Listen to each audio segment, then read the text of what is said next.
Hello everyone. स्वागत है आपका हमारे चैनल पे। ठीक है।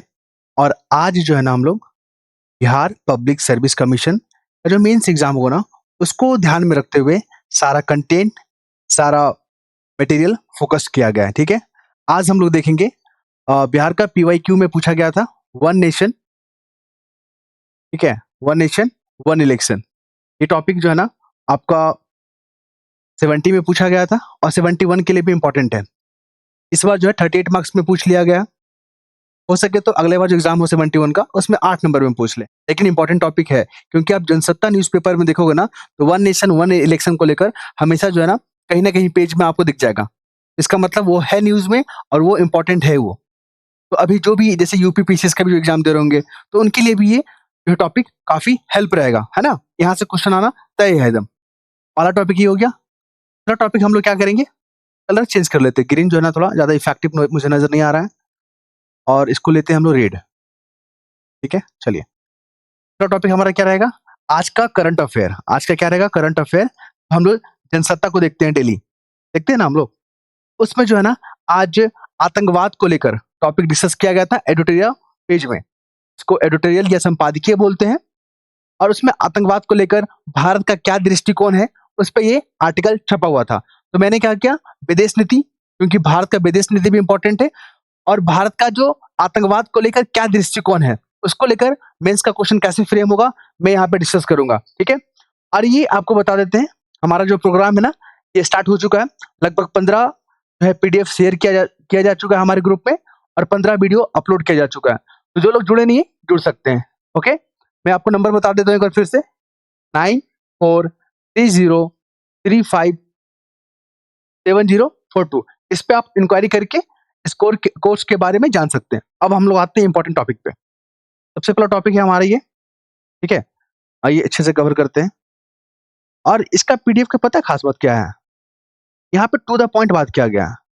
ना तो ज्यादा कहानी पे बात किया गया, ना तो अननेसेसरी चीजों पे बात किया गया। यहाँ पे टू द पॉइंट, क्योंकि बहुत लोग के पास समय बहुत कम होता है। बहुत लोग जो ना वर्किंग प्रोफेशन में होते हैं। ओके, और कई लोगों को जो है ना ज्यादा पढ़ना पसंद नहीं होता है। मैं भी उसी कैटेगरी में था, इसलिए मैंने टू द पॉइंट बात करना जरूरी समझा। सबसे पहला क्वेश्चन क्या है, ये देखिए बीपीएससी 70 में आपका ये क्वेश्चन आ चुका है। एक राष्ट्र एक चुनाव की अवधारणा। ठीक है, सबसे पहला अवधारणा पूछ रहा है और भारत के संघीय ढांचे पर इसके निहितार्थ मतलब क्या प्रभाव पड़ेगा। निहितार्थ मतलब क्या प्रभाव पड़ेगा। लोकसभा और राज्य विधानसभा के चुनावों को एक साथ कराने पर क्या इसके फायदे हैं और क्या नुकसान है, इसका विश्लेषण करना है। ठीक है, देखिए इस क्वेश्चन को तो हम लोग डील करेंगे ही, कैसा लिखना है वो बताएंगे ही, क्या कंटेंट रहेगा वो भी बताएंगे। साथ ही साथ आपको जो है ना नोट में कुछ एक्स्ट्रा एडिशनल पॉइंट दिया गया।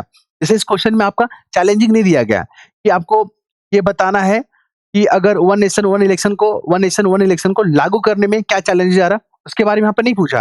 लेकिन हम यहाँ पे एडिशनल नोट दे देंगे क्योंकि हमारा जो है ना क्या पता अगले बार क्वेश्चन जो है वहाँ पे चुनौती को लेकर पूछ दे, चैलेंजेस को लेकर पूछ दे, है ना। तो हम लोग उसको भी इंक्लूड कर दिए हैं ताकि हमारे स्टूडेंट को परेशानी ना हो और आराम से चीजों को समझ पाए। आइए अंग्रेजी में जो है क्वेश्चन को हम लोग पढ़ देते हैं। Discuss the concept of one nation one election. सीधा जो अवधारणा के बारे में बात किया गया है, मतलब इसके बारे में आप डेफिनेशन लिखिए या इसके बारे में कुछ भी करंट में टॉपिक चल रहा है उसके बारे में लिख लीजिए। क्योंकि देखिए हर कोई एक जैसा आंसर नहीं लिखेगा, तो अपने तरीके से यहाँ पे लिख सकते हैं चीजों को। लेकिन ध्यान रहे वन नेशन वन इलेक्शन से ही जुड़ा रहे वो। And it's implication on the federal structure, मतलब इसको लागू करने से हमारे संघीय ढांचे पे क्या प्रभाव पड़ेगा। छोटा सा इंट्रोडक्शन यहाँ पर दे देना है, क्योंकि देखिए इसी क्वेश्चन में जो है ना आपको 4 पार्ट में आंसर लिखना है। What are the potential advantage and disadvantage of the synchronizing election to the Lok Sabha and State Assembly analyze। कुल मिलाकर इसके क्या फायदे हैं क्या नुकसान है। तो पहला क्या कॉन्सेप्ट है, पहला क्वेश्चन। इसका इम्प्लीकेशन क्या है हमारा फेडरल स्ट्रक्चर पे, का क्वेश्चन। थर्ड में क्या है इसका एडवांटेज, थर्ड क्वेश्चन।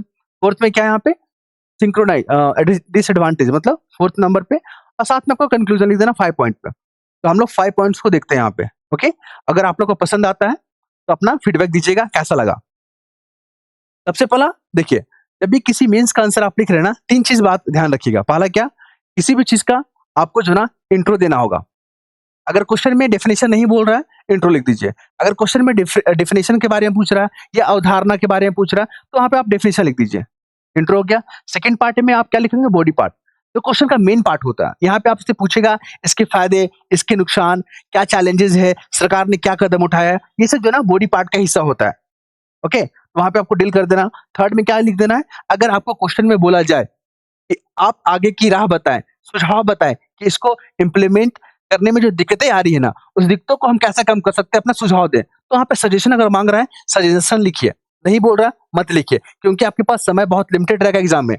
3 घंटे में आपको 20 से 21 क्वेश्चन जो है ना लिखना होता है, क्योंकि जीएस 2 में जो है ना 1 क्वेश्चन और बढ़ गया है। तो 1 क्वेश्चन बढ़ना मतलब 2 पेज बढ़ना, और आपको 2 मिनट, 3 मिनट में आपको आंसर लिखना होता है फटाफट। क्योंकि ये प्रेशर को जो है ना मैंने बहुत ही नज़दीकी से झेला है। ठीक है, चलिए यहाँ पे थर्ड में आप क्या लिखोगे? कंक्लूजन के बारे में बात करोगे। तो इंट्रोडक्शन में क्या है? मुझे मैं एक जो है ना सामान्य विद्यार्थी की नज़र से देखता हूँ, ठीक है? कि वन नेशन वन इलेक्शन के बारे में कुछ तो पता होगा उसको। तो देखिए, वन नेशन वन इलेक्शन की अवधारणा का अर्थ क्या है? कि लोकसभा और राज्य के सभी विधानसभाओं का जो चुनाव है ना, एक साथ, एक ही समय पे कराया जाए। यही कॉन्सेप्ट है ना? यही कॉन्सेप्ट है। बस इतना आपने लिख दिया, आपका इंट्रोडक्शन खत्म हो गया। और अगर आपको ज़्यादा भी मान लीजिए लिखने का मन है, तो अभी जो वर्तमान में जो कमिटी बैठा है, जो हमारे पूर्व राष्ट्रपति हैं, क्या नाम है? डॉक्टर रामनाथ कोविंद, है ना? उनकी अध्यक्षता में कमिटी बैठा है वन नेशन वन इलेक्शन को लेकर, तो वो भी चर्चा कर दीजिए अगर समय बचता है तब। अगर नहीं बचता, तो आप बस इतना ही लिखिए।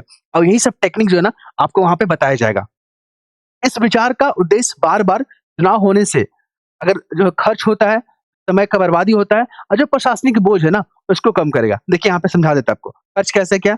जैसे कि मान लीजिए, अभी जो है ना, अब देखोगे ना हर साल कम से कम 5 राज्यों में इलेक्शन होता है। तो ऐसे में क्या होता है, हमारा जो प्रशासनिक जो स्ट्रक्चर है, वो जो है ना बोझिल फ़ील करता है, साथ ही समय का बर्बादी होता है और पैसा का खर्च, बार-बार फ़ोर्स को वहाँ पर भेजना, बार-बार जो है वहाँ पे सरकारी जो ढाँचे होता है, वहाँ पे प्रदान करना, इससे क्या होता है, खर्च का बढ़ जाता है। तो यही सब चीज़ें आपको देखने को मिलेगा। अब हम लोग बात करेंगे संघीय ढांचे पर प्रभाव। ये हम अपने मन से नहीं लिखे हैं। क्वेश्चन में पूछा है कि फेडरल सिस्टम पर वन नेशन वन इलेक्शन का प्रभाव बताइए। अगर कुछ नहीं पता है, देखिए सिंपल शब्दों में कैसे लिखना है यहाँ पर। बहुत लोग को ये चीज़ समझ में नहीं आएगा। तो भारत क्या है, एक संघीय लोकतंत्र है। सभी जानते हैं हमारा जो है ना एक फेडरल लोकतंत्र है, जहाँ केंद्र और राज्य दोनों के लिए स्वतंत्र रूप से चुनाव होते हैं। आपको पता ना, केंद्र में भी जो है यहाँ पे इलेक्शन होता है स्वतंत्र रूप से, और राज्य में भी होता है। यदि एक साथ चुनाव कराए जाते हैं ना, तो इससे राज्यों की स्वतंत्रता क्या होती है? प्रभावित हो सकती है। मान लीजिए, अगर दोनों का इलेक्शन साथ में होता है ना, तो जैसे कि आप देखोगे कि स्टेट का जो इलेक्शन होता है, वहाँ पे कुछ और मुद्दे होते हैं। वहाँ पे क्षेत्रीय मुद्दे ज़्यादा होता है और नेशनल में नेशनल मुद्दे होते हैं। तो ऐसे में अगर एक साथ अगर चुनाव होगा ना, तो जो क्षेत्रीय मुद्दे हैं ना, वो कहीं न कहीं दब जाएँगे, गॉन हो जाएँगे। तो हमारा फेडरल स्ट्रक्चर पे क्या करेगा?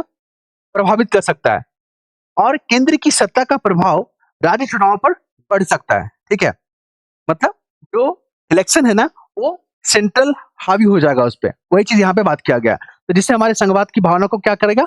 कमज़ोर कर सकती है। तो बस हो गया, सिंपल सा है कि हमारी जो फेडरल सिस्टम है ना जो है वहाँ पे उसको नुकसान पहुँचेगा। ये हो गया संघीय ढांचे पर प्रभाव। अब हम लोग देखेंगे कि वन नेशन वन इलेक्शन अगर लागू हो जाता है, तो इसके क्या फ़ायदे हैं, क्या एडवांटेज है? ये हम अपने मन से नहीं लिख रहे हैं, क्वेश्चन में ये पूछा गया है। इसलिए यहाँ पर फ़ायदे आपको बताना है। इसी चीज़ को जो हमने पॉइंट वाइज़ बुलेट पॉइंट में यहाँ पर लिखा है ना, आप इसको जो है ना फ्लो चार्ट में लिख सकते हैं, ठीक है? अगर आपको लगता है कि समय का बहुत कम है, तो आप यहाँ पे फ्लो चार्ट बना के और थोड़ी-थोड़ी जो है उसके बारे में चर्चा कर दीजिएगा। ये सब टेक्निक आपको हम सिखाते रहेंगे। अब हम लोग बात करेंगे फ़ायदा क्या होगा? वित्तीय बचत। देखिए, बार-बार इलेक्शन करने के लिए इलेक्शन होता है, तो हमें फ़ोर्स को भेजना पड़ता है, तो फ़ोर्स का खर्च होता है, ठीक है? ट्रांसपोर्टेशन का खर्च होता है, उसको चलाने के लिए जो है आपको तेल का खर्चा होता है, वहाँ पे स्टाफ का खर्च होता है। इससे क्या होगा? वित्तीय बोझ कम होगा, है ना? एक साथ चुनाव करते हैं तो वित्तीय बोझ क्या होगा? कम होगा।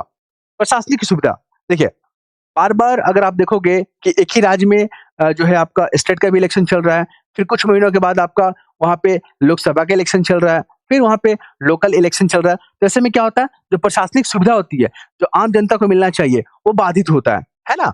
तो सुरक्षा बल, चुनाव आयोग, सरकारी मशीनरी पर बोझ कम होगा। अगर हम लोग साथ में इलेक्शन करवाते हैं तो, एक ही बार में सब कुछ हो जाएगा। जनता को बार-बार जो है ना 3 बार इलेक्शन के लिए वोट नहीं डालना पड़ेगा। एक ही बार जाएगी, मतलब एक ही बार जाएँगे हम लोग और एक ही बार में तीनों को वोट दे सकेंगे। राजनीतिक स्थिरता आएगा इससे। देखिए, बार-बार क्या होता है ना, इलेक्शन होता है तो फिर MCC moral code of conduct लागू होता है। इससे क्या होता है, जो विकास कार्य होता है ना, वो रुक जाता है, डेवलपमेंट वाला कार्य रुक जाता है। ये सही नहीं ना है। बार-बार आदर्श आचार संहिता लागू होने से जो नीति निर्माण है ना, वो रुक जाता है। लेकिन एक साथ अगर चुनाव करेंगे ना, तो इस समस्या से क्या करेंगे हम लोग, इस समस्या को कम कर पाएँगे। अब चौथा चौथा क्या हो गया, वोटर भागीदारी में सुधार। देखिए, मान लीजिए साल में 3 बार इलेक्शन हो रहा है, सपोज़ कीजिए, तो उसको बार-बार, कोई अगर दूर-दराज में रहता होगा, तो उसको बार-बार अपनी कंस्टिट्यूएंसी में आना पड़ेगा, ठीक है? तो इससे खर्च बढ़ेगा, लोग फिर बोझिल हो जाएँगे कि हटाओ, हम इस बार नहीं इलेक्शन देते हैं, हम लोकसभा वाला में देंगे या हम पंचायती राज सिस्टम वाला में देंगे, हम स्टेट असेंबली वाला को नहीं देते हैं। तो इससे क्या होगा, वोटर की भागीदारी जो है ना, कम होता था पहले। अगर एक साथ इलेक्शन होगा, तो वहाँ पे वोटर की भागीदारी बढ़ जाएगा। मान लीजिए जो विदेश में रहते हैं, तो विदेश से इंडिया आएँगे कि चलो हमको एक बार में जो है ना, तीनों का वोट दे देंगे। तो इससे क्या होगा, वोटर भागीदारी बढ़ेगा। तो यही सब चीज़ को जो है ना, आप शब्दों में लिखेंगे। अब आते हैं नुकसान, डिसएडवांटेज, क्योंकि क्वेश्चन में ये पूछा गया है। तो संघीय ढांचे पे खतरा होगा। अब देखिए, केंद्र का मुद्दा कुछ और होता है, राज्य के मुद्दे कुछ और होते हैं, ठीक है? स्टेट अपने तरीके से वहाँ पे जो है ना, चीज़ों को हैंडल करती है। तो वहाँ पे क्या होगा, स्टेट की जो ऑटोनॉमी है, उस पे असर पड़ सकता है। संघीय ढांचे पे खतरा, लहर का प्रभाव, कुल मिलाकर जो राष्ट्रीय मुद्दे हैं ना, वो हावी हो जाएँगे क्षेत्रीय मुद्दे पे।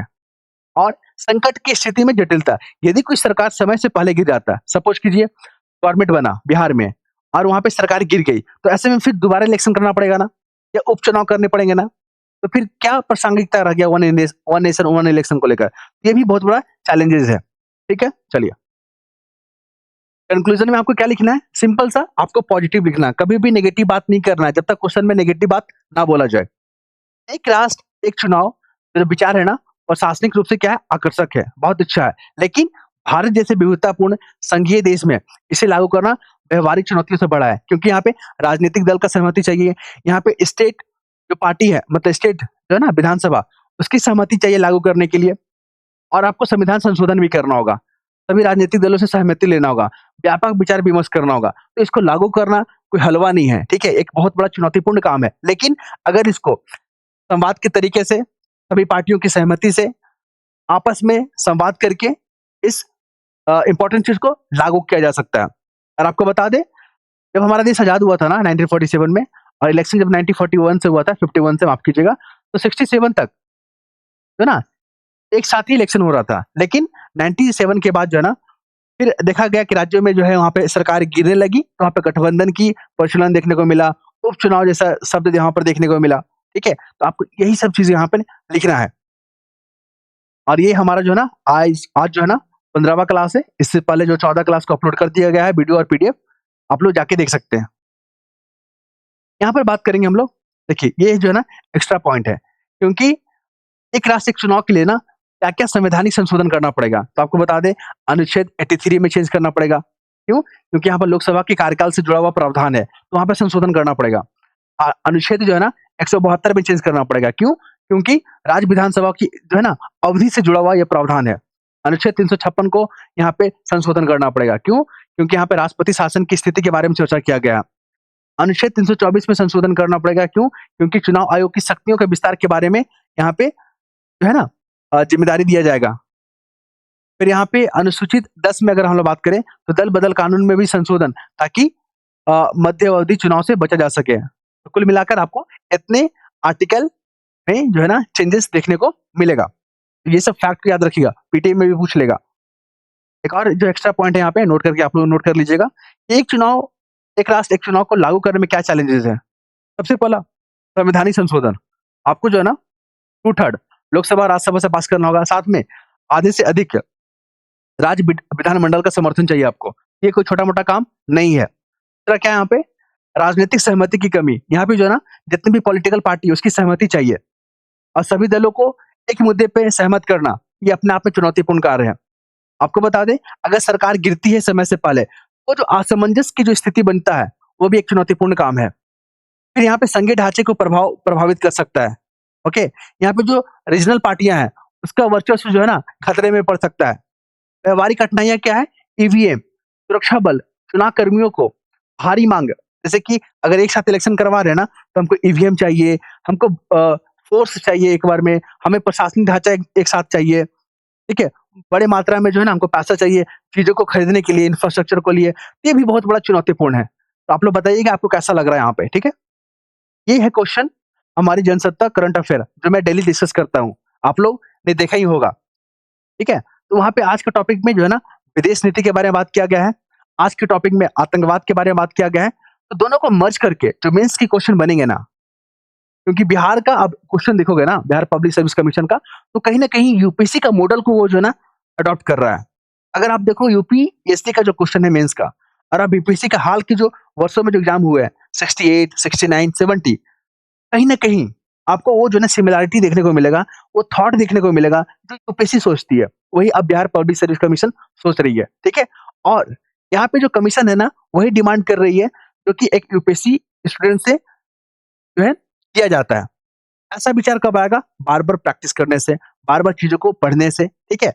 तो यहाँ पर देखते हैं आज का क्वेश्चन। विदेश नीति क्या होती है? सबसे पहला क्वेश्चन क्या है कि विदेश नीति क्या होती है? 21वीं सदी में भारत की जो विदेश नीति के निर्माण में भारत की भूमिका, जो भारत का जो विदेश नीति है ना, उसमें भारत का क्या योगदान है? उस पे चर्चा करना है। पहला क्वेश्चन क्या है कि विदेश नीति क्या होता है उसके बारे में चर्चा कीजिए। 21वीं सदी के दौर में क्योंकि वर्तमान जो सिनेरियो है ना, तो भारत अपने फॉरेन पॉलिसी में चेंजेस कर रहा है। उसको जो है ना according to time according to जो यहाँ पे सिनेरियो है, वर्तमान सिनेरियो, उसके अनुसार ढाल रहा है, उसमें चेंजेस कर रहा है। क्योंकि अभी आपने देखा, हम डिस्कस करेंगे, पहले क्वेश्चन को कंप्लीट कर लेते हैं। तो भारत की भूमिका पर चर्चा कीजिए। साथ ही भारत के सामने विदेशी संबंधों में कौन-कौन सी प्रमुख चुनौतियाँ हैं, उसके बारे में आपको चर्चा करना है। तो यहाँ पे पूरा का पूरा पेज नहीं चर्चा करना, आपको 4 से 5 पॉइंट यहाँ पे लिख देना होता है। क्योंकि एग्जामिनर को भी पता है कि बंदे में जो है ना अंडरस्टैंडिंग है, चीज़ों को समझ रहा है वो। साथ ही वैश्विक परिप्रेक्ष्य में आतंकवाद पर भारत के दृष्टिकोण और रणनीति का विश्लेषण करें। कुल मिलाकर एक क्वेश्चन, फिर यहाँ पे आपसे पूछ रहा है भूमिका, 2 क्वेश्चन, थर्ड में यहाँ पे चैलेंजेस पूछ रहा है, 3 क्वेश्चन, साथ ही परिप्रेक्ष्य में आतंकवाद पर जो भारत का दृष्टिकोण है, 4 क्वेश्चन और उसकी क्या रणनीति है, 5 क्वेश्चन। तो मैंने क्वेश्चन को क्या है, स्प्लिट किया है, ठीक है? और इसका जो आंसर भी जो होगा ना 5 पार्ट में आपको देखने को मिलेगा। आइए क्वेश्चन को इंग्लिश में पढ़ देते हैं, ताकि जो भी हमारे इंग्लिश मीडियम वाले स्टूडेंट हैं, उनको दिक्कत ना हो चीज़ों को समझने में। देखिए, what is foreign policy? Discuss India role in shaping its foreign policy in the 21st century. Okay, what are the major challenges India faces in the foreign relation? Also analyze India's perspective and strategy on terrorism in the global context. कुल मिलाकर वही पूछ रहा है कि भारत की foreign policy क्या है, भारत जो है ना 21वीं सदी में अपनी पॉलिसी को कैसे जो है ना ढाल रहा है, किस तरह का शेप देना चाह रहा है। साथ ही आपको बता दें यहाँ पे भारत के सामने कौन से मेजर चैलेंजेस है जो इंडिया फेस कर रहा है फॉरेन रिलेशन को लेकर। Also analyse India perspective and strategy on the terrorism, Bharat का जो टेररिज्म को लेकर क्या दृष्टिकोण है उस पर नजर डालना है, साथ ही उसकी क्या रणनीति है। आइए एक एक करके हम लोग देखते हैं, क्योंकि आज का आर्टिकल में ना टेररिज्म को लेकर जो ना वहाँ पे बात किया गया था। आइए थोड़ा सा ब्रीफिंग कर देते हैं कि आज के न्यूज़पेपर में क्या था कि भारत का जो ऑपरेशन सिंदूर है ना, उससे 5 मैसेज, ठीक है, पूरे विश्व को जाता है। पहला क्या कि भारत जो है ना आतंकवाद को किसी भी सूरत में बर्दाश्त नहीं करेगा। दूसरा क्या है कि जो पाकिस्तान का दोहरा रवैया है, एक तरफ कहता है कि हम आतंकवाद से पीड़ित हैं और दूसरी तरफ क्या करता है, आतंकवाद को समर्थन करता है। तो भारत ने उसके दोहरे रवैया, दोहरे चेहरा को उजागर किया। भारत ने जो है ना पाकिस्तान को जो वैश्विक जो मंच है उस पे अलग-थलग करने का प्रयास किया। भारत जो है ना आतंकवाद को लेकर जो कार्रवाई किया ऑपरेशन सिंदूर, उसमें वैश्विक जो लीडर हैं, जो नेतृत्व है, उनका समर्थन को प्राप्त किया। ओके? ये सब चीज़ जो है ना आपको न्यूज़पेपर में मैं एक-एक करके और बहुत ही सरल शब्दों में एक्सप्लेन कर देता हूँ, ताकि जो भी तैयारी कर रहे हैं, उनको मज़ा आए करने में। तो सबसे पहला आपको पता ही है कि जब भी मेंस का आंसर लिखना होता है, 3 पार्ट में लिखना होता है। पहला क्या लिखेंगे? इंट्रो लिखेंगे आप। सेकंड पार्ट में आप बॉडी पार्ट लिखेंगे, जिसमें डिस्कस करना होता है कि नेगेटिव, पॉजिटिव, सुझाव, ठीक है? एडवांटेज, डिसएडवांटेज, गवर्नमेंट इनिशिएटिव, ये सब चीज़ लिखना होता है। थर्ड में आप क्या लिखोगे? कंक्लूजन, डिस्कस लिखना होता है, वो भी पॉजिटिव। चलिए, तो विदेश नीति का डेफिनेशन यहाँ पे लिख दीजिए, क्योंकि क्वेश्चन में लिखा हुआ है कि विदेश नीति से आप क्या समझते हो? वहाँ पर डेफिनेशन पूछ रहा है, मतलब पूछ रहा है। तो विदेश नीति जो है ना, किसी राष्ट्र द्वारा अन्य देशों के साथ अपनी रणनीति, अपने राजनीतिक, अपने आर्थिक और सुरक्षा संबंधों को तय करने की रूपरेखा होती है। सिंपल सा शब्द में, कोई तो बड़ा रॉकेट साइंस है नहीं। विदेश नीति क्या है? तो कोई भी राष्ट्र जो है ना अपने देशों के साथ, अन्य देशों के साथ, मान लीजिए जैसे भारत जो है रसिया के साथ, अमेरिका के साथ, अन्य देशों के साथ अपने रणनीतिक रूप से, राजनीतिक रूप से, आर्थिक रूप से और सुरक्षा संबंधों को तय करने का रूपरेखा तय करती है।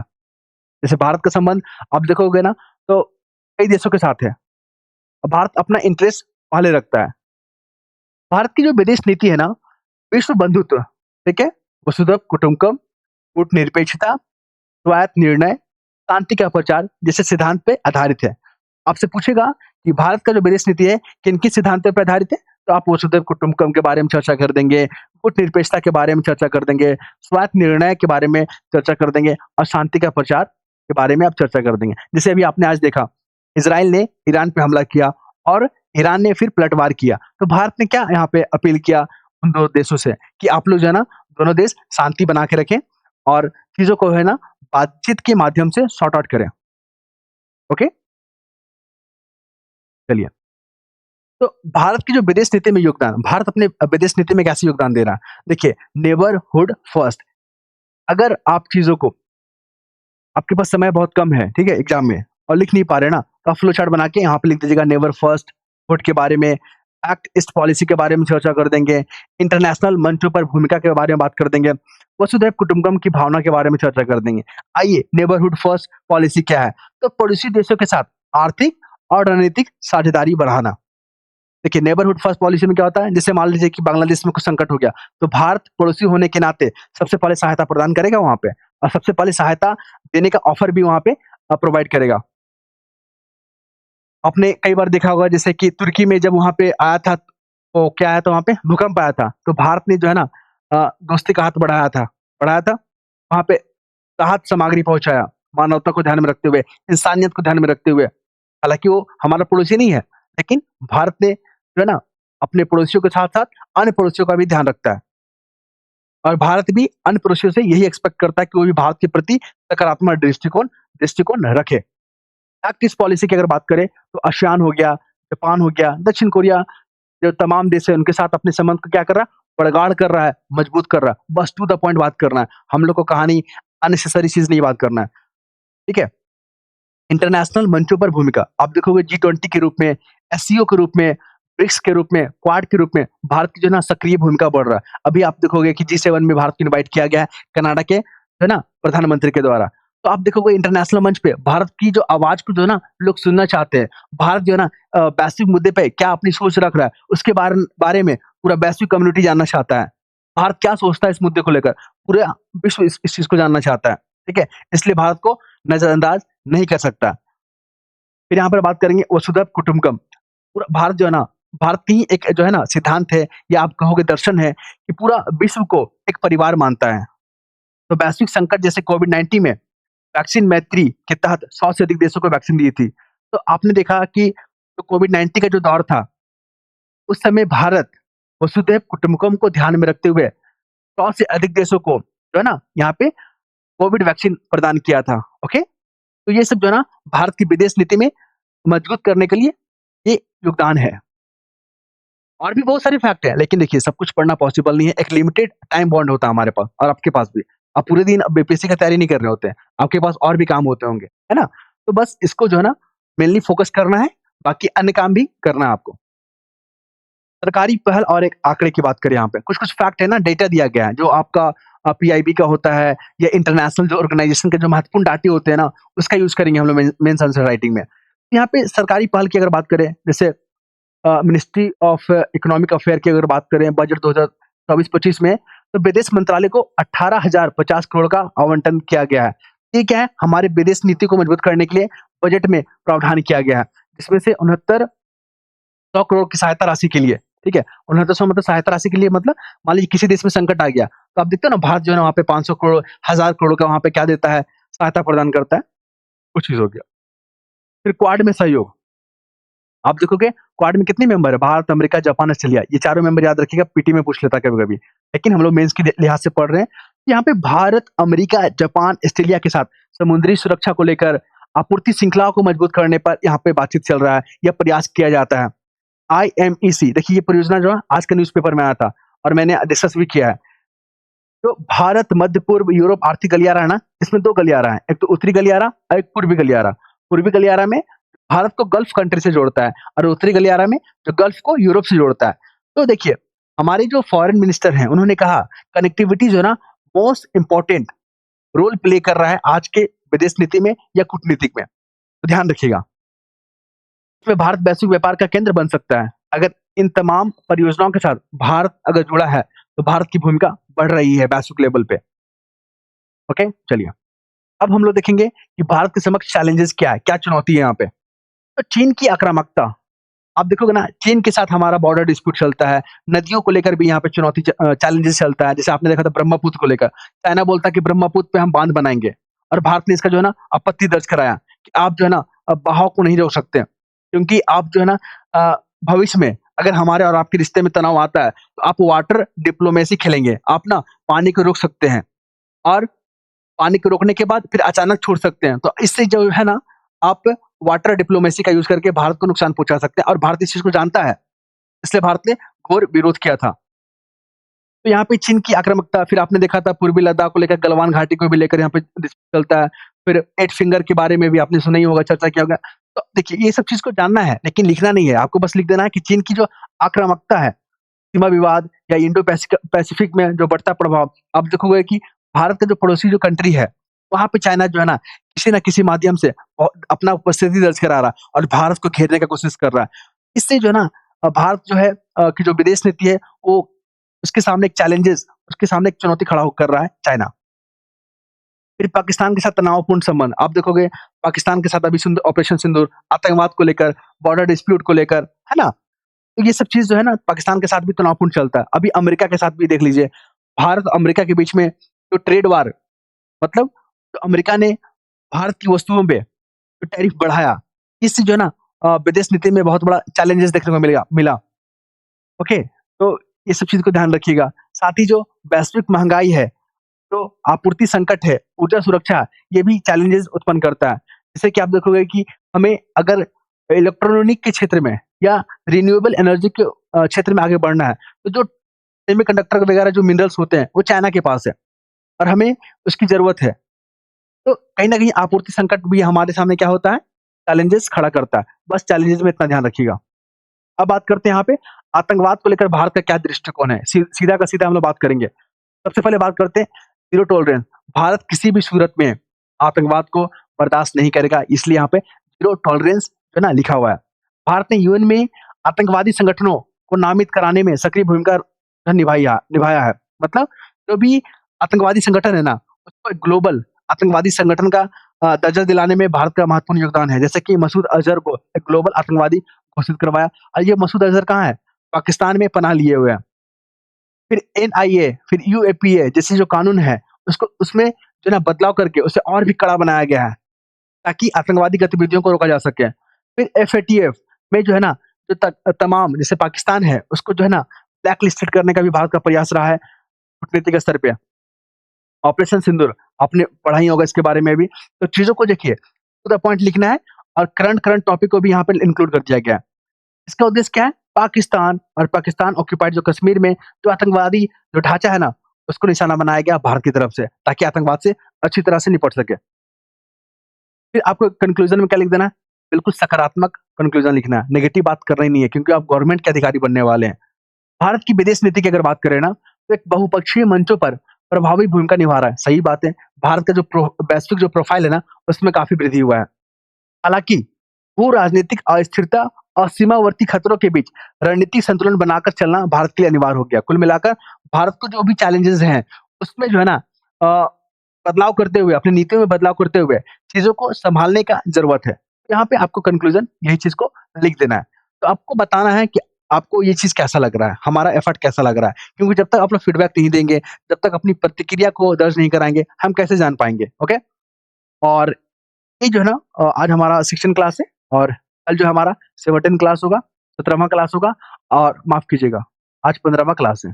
कल हमारा सेक्शन क्लास होगा और कल के टॉपिक जो है ना, कल के न्यूज़पेपर से डिसाइड होगा, कल के प्रीवियस ईयर क्वेश्चन से डिसाइड होगा और ऐसे ही चीज़ों को हम लोग पढ़ेंगे सिंपल तरीके से। धन्यवाद।